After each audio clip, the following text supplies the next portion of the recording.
The scanning anomaly commander Zeth Kuran stood motionless in the center of the command bridge, his forearms folded across his katana's chest. The Nexus Prime hummed around him, its biomechanical systems pulsing with a soft blue light that matched the rhythm of his own heartbeat. Through the transparent aluminum viewport, the stars of the Helix 7 system glittered like scattered diamonds against the void. "Sensor sweep complete, Commander," announced Science Officer Naira Voss, her compound eyes reflecting the glow of her holographic displays. Initial readings confirmed system classification. 3 gas giants, 7 terrestrial worlds, no signs of advanced civilization. Zeth's mandibles clicked in satisfaction. Another routine survey mission for the Zilithian Exploration Corps. The Nexus Prime was the most advanced vessel in their fleet, equipped with quantum sensors capable of detecting molecular traces across light years. If there was anything of interest in this system, they would find it. "Begin deep scan protocols," Zeth ordered, his voice resonating through the ship's neural communication network. "I want a complete analysis of all planetary bodies within 6 hours." The bridge crew moved with practiced efficiency. Zilithians had been exploring the galaxy for over 3,000 years, and their methods were refined to perfection. The Nexus Prime extended its sensor arrays, invisible tendrils of energy reaching out to caress every asteroid, every moon, every particle of space dust. That was when everything went wrong. Commander Nira's voice carried a note of confusion that made Zeth's antennae twitch. "I'm detecting anomalous readings in Sector 77 Alpha." "Define anomalous," Zeth replied, moving to stand behind her station. The holographic display showed a 3-dimensional map of the system, with pulsing indicators marking points of interest. Energy signatures that appear and disappear.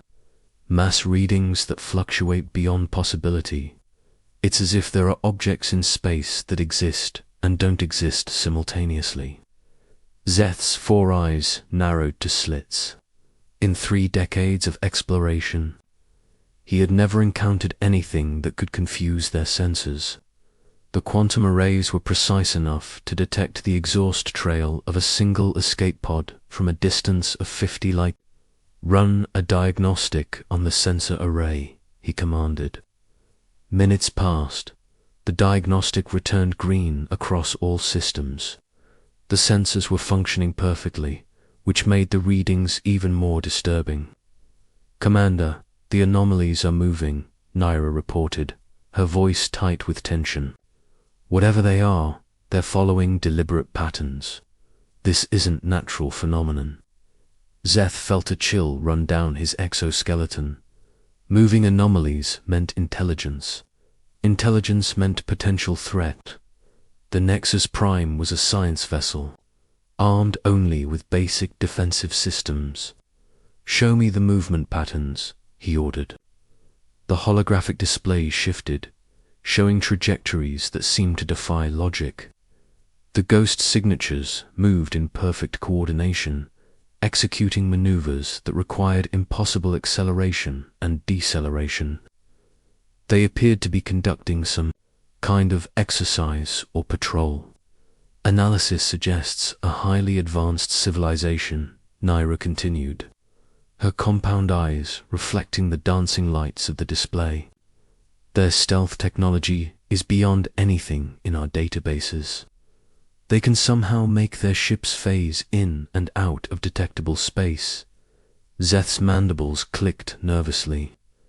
The Zilithians considered themselves among the most technologically advanced species in the galaxy.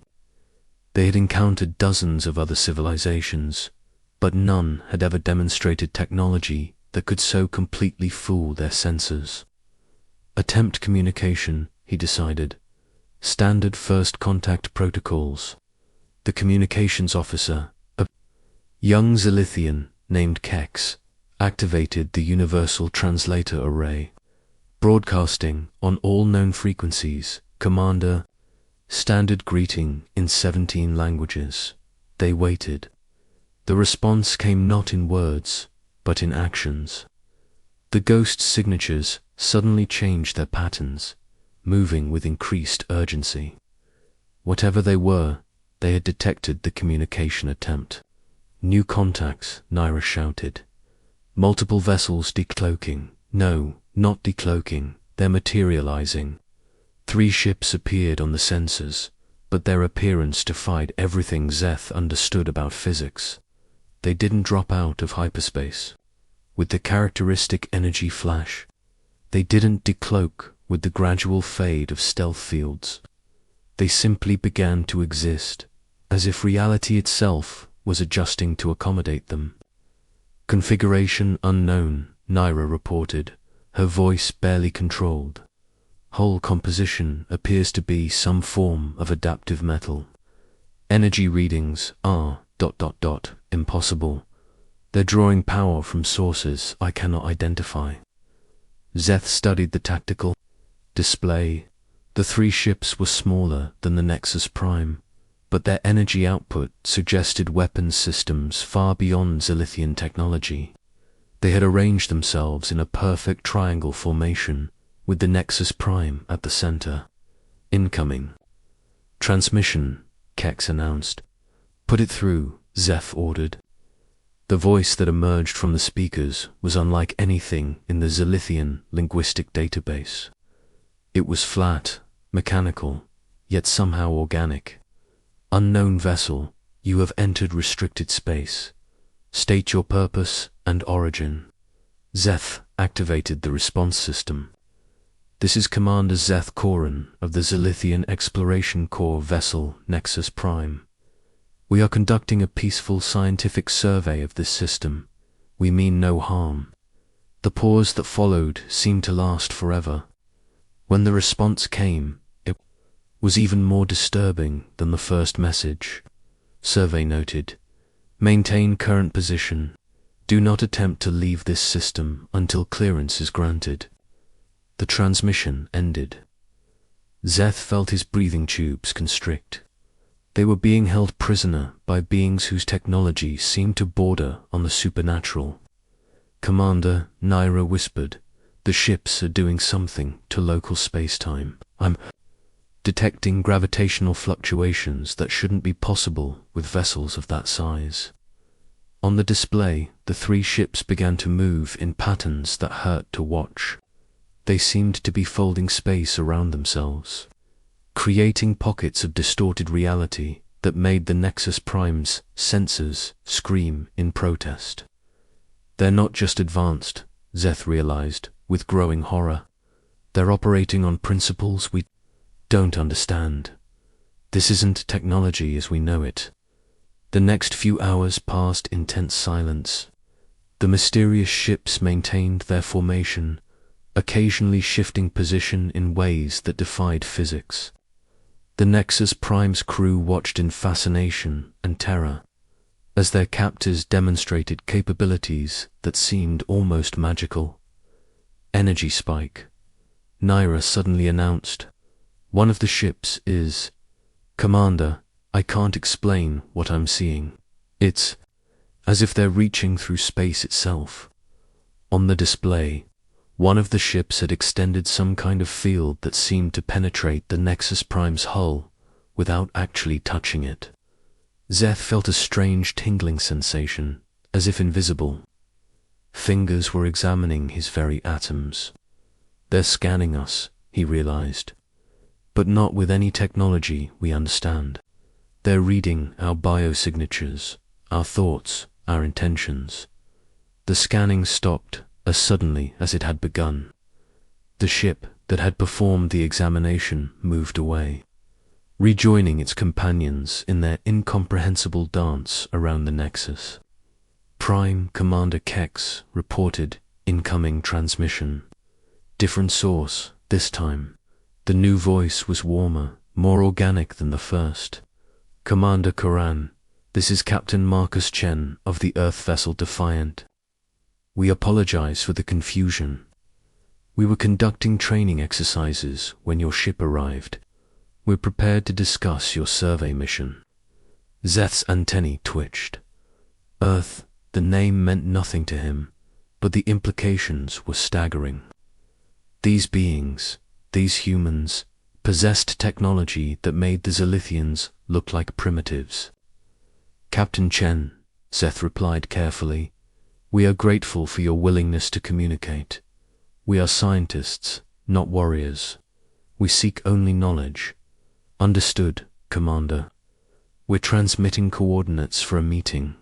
One of our ships will escort you to a safe location where we can talk face to face. The transmission ended, leaving Zeth to contemplate the magnitude of what had just occurred. The Zilithians had always believed they were among the most advanced species in the galaxy. But these humans had demonstrated abilities that seemed to transcend the very laws of physics. Set course for the transmitted coordinates, he ordered, and send a priority message to High Command. Inform them that we have encountered a civilization whose technology exceeds our understanding. As the Nexus Prime moved toward the rendezvous point, escorted by one of the impossible human ships, Zeth couldn't shake the feeling that this first contact would change everything. The Zilithians' place in the galaxy, their understanding of technology, their very concept of what was possible, all of it was about to be challenged by these mysterious beings called humans. The escort ship moved alongside them with fluid grace, its hull shifting and adapting to local space conditions in ways that made Zeth's head spin. Whatever these humans were, wherever they came from, they represented a new chapter in galactic history. And Zeth Koran, humble explorer of the Zilithian core, was about to be the first to witness their true nature.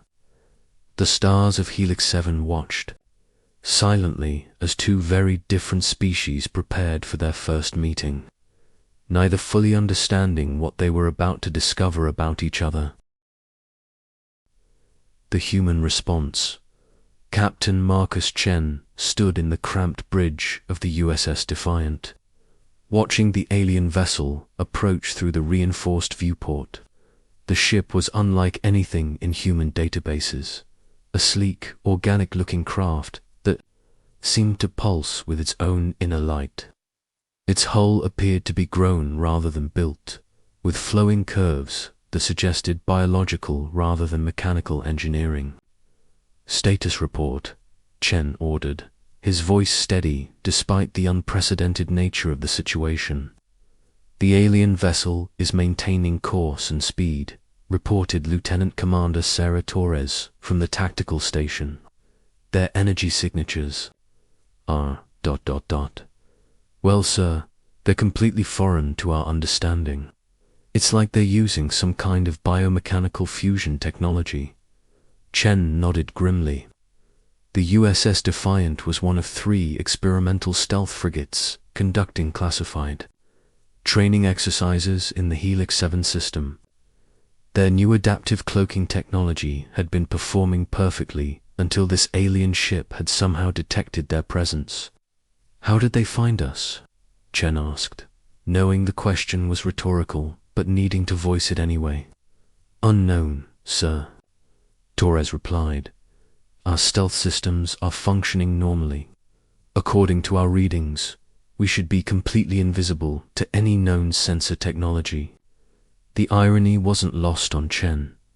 The humans' cloaking technology was based on principles that seemed to confuse even their own scientists. The adaptive hull plating could bend light, absorb energy, and even phase the ship slightly out of normal space-time. It was cutting-edge technology that pushed the boundaries of human understanding. Sir, came a voice from the communications station. Priority transmission from Fleet Command. Chen activated his command console. Admiral Rebecca Hayes' face appeared on the screen, her expression grave. Captain Chen, we've received your initial report. This is now classified as a first contact situation. Dr. Elena Vasquez, and Ambassador Thorne are en route to your position. Understood, Admiral. What are our orders regarding the alien vessel? Maintain peaceful contact. Gather as much information as possible. And Captain Hayes paused, her expression becoming even more serious. Our xenobiologists are very interested in their sensor capabilities. The fact that they detected your cloaked vessels suggests technology we need to understand. The transmission ended, leaving Chen to contemplate the situation.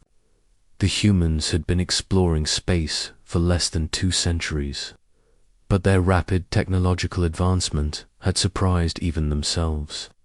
What they lacked in experience, they made up for in innovation and adaptability. Captain Torres announced, "The alien vessel is requesting permission to dock." Chen considered this. The Defiant's docking bay was designed for human craft, but the alien ship was roughly the same size. Grant permission, but maintain full alert status. As the alien vessel approached, Chen couldn't help but marvel at its construction.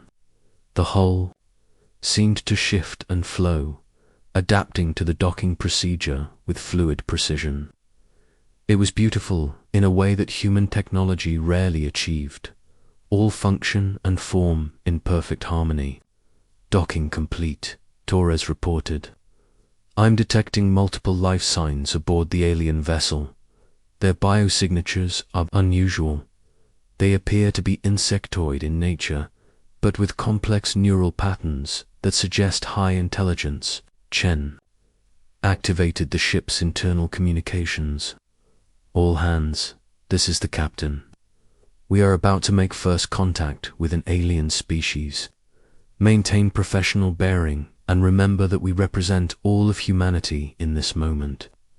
The airlock cycled, and Chen moved to the docking bay with a small security detail. The alien ship's airlock was a marvel of biomechanical engineering, seeming to grow open rather than simply sliding apart. A figure emerged that made Chen's breath catch in his throat. The being was tall and graceful, with 4 arms and a chitinous exoskeleton that gleamed with an inner light. Its head was elongated, with multiple eyes that seemed to take in everything at once. Despite its alien nature, there was something unmistakably intelligent and dignified about its bearing. "I am Commander Zeth Karan," the being said, its voice emerging from a translation device at its throat. "I thank you for this opportunity to meet face to face." "Captain Marcus Chen," Chen replied, extending his hand in the traditional human greeting. "Welcome aboard the USS Defiant." Zeth examined the offered hand with curiosity before extending one of his own arms. The handshake was awkward but symbolically important. First contact between 2 species, reduced to its most basic human element. "Your ship is remarkable," Zeth said, his compound eyes reflecting the harsh lighting of the docking bay. The way it appeared and disappeared defied our understanding of physics. "What manner of propulsion do you use?" Chen smiled, realizing that what seemed impossible to the aliens was simply advanced human engineering. "We use a combination of fusion, drives, and space-time manipulation. Our cloaking technology creates a phase variance that makes us difficult to detect." "Phase variance." Zeth's antennae twitched with interest. "You speak of manipulating space-time as if it were a simple matter. Our scientists have theorized about such technology for millennia, but never achieved practical application." "It wasn't easy," Chen admitted. "We've had our share of failures. But humans have a tendency to push boundaries, sometimes beyond what's considered safe or logical." As they talked, Chen began to understand that the technological gap between their species wasn't as vast as it had initially appeared. The humans' advantage lay not in superior science, but in their willingness to take risks and innovate rapidly. Where the Zilithians had spent millennia perfecting their biomechanical technology, humans had achieved comparable results in decades through trial and error. Your sensors are impressive, Chen continued. The fact that you detected our cloaked vessels suggests very advanced technology. Our quantum arrays can detect molecular traces across vast distances, Zeth explained. But your ships, they exist in a state that our sensors cannot fully comprehend. It is as if you were simultaneously here and not here. Chen nodded. That's essentially correct. Our phase cloaking creates a quantum uncertainty that makes us exist in multiple states simultaneously. It's based on principles we don't fully understand ourselves.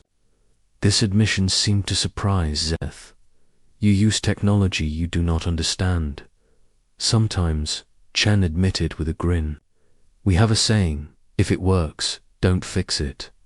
We tend to prioritize practical results over theoretical understanding. Dr. Alina Vasquez arrived at that moment, her eyes bright with scientific curiosity. Captain, I hope you don't mind, but I've been monitoring the conversation. This is fascinating from a xenobiological perspective. Chen made introductions, and Dr. Vasquez immediately began discussing the physiological differences between their species. Zeth seemed equally fascinated by human biology, particularly their apparent ability to function effectively despite what he considered chaotic neural patterns. Your brain structure is remarkably inefficient, Zeth observed, yet you achieve results that exceed our most optimistic projections. It is paradoxical. Humans specialize in paradoxes, Dr. Vasquez replied. We often achieve the impossible by not knowing it's impossible. Ambassador Thorne arrived shortly after, bringing with him protocols for establishing formal diplomatic relations. But it was the informal conversation that proved most valuable. Both species began to realize that their initial fears and assumptions had been largely unfounded. We believed you possessed technology beyond our comprehension, Zeth admitted. We thought you were beings of immense power and wisdom. And we thought you were a potential threat, Chen replied. Your ability to detect our cloaked ships suggested military capabilities we couldn't match. It seems we were both wrong, Zeth said, his mandibles clicking in what Chen was beginning to recognize as amusement. You are not gods, and we are not conquerors. We are simply two species trying to understand the universe around us. The revelation was both humbling and encouraging. As they continued to exchange information, patterns began to emerge. The Zilithians had achieved mastery over biological systems and quantum sensors. The humans had excelled at energy manipulation and adaptive technology. Both species had strengths the other lacked. Perhaps, Zeth suggested, we could learn from each other. Your willingness to experiment with dangerous technology is ... refreshing, and your rapid innovation cycle could benefit our research programs.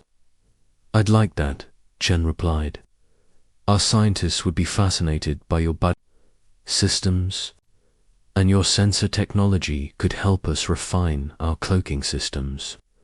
As the hours passed, the initial tension gave way to genuine curiosity and mutual respect. Both species had encountered the unknown and chosen communication over conflict. It was a small step, but an important one. Commander Chen said, as the meeting drew to a close, I think this is the beginning of something important. Our species may be different, but we share the same drive to explore and understand. Indeed, Zeth replied, the galaxy is vast enough. For both our peoples, perhaps together we can unlock secrets that neither could discover alone. The meeting ended with agreements for future contact and the establishment of basic communication protocols. As the Nexus Prime prepared to depart, Chen reflected on the day's events. First contact had been achieved not through superior technology or military might, but through the simple human qualities of curiosity, adaptability, and willingness to communicate. The humans had learned that they were not alone in the universe, but they were also not inferior to the species they encountered. Their unique approach to problem-solving and innovation had impressed even the advanced Zilithians. It was a reminder that humanity's greatest strength lay not in their technology, but in their spirit. As the alien vessel departed, Chen knew that this was just the beginning. The galaxy was full of unknowns, and humanity was ready to meet them with the same combination of caution and curiosity that had served them well in their first contact with the Zilithians. The stars of Helix 7 watched as two species began their first steps toward understanding, cooperation, and friendship. It was a moment that would be remembered in the history of both civilizations as the day the universe became a little smaller and a little more hopeful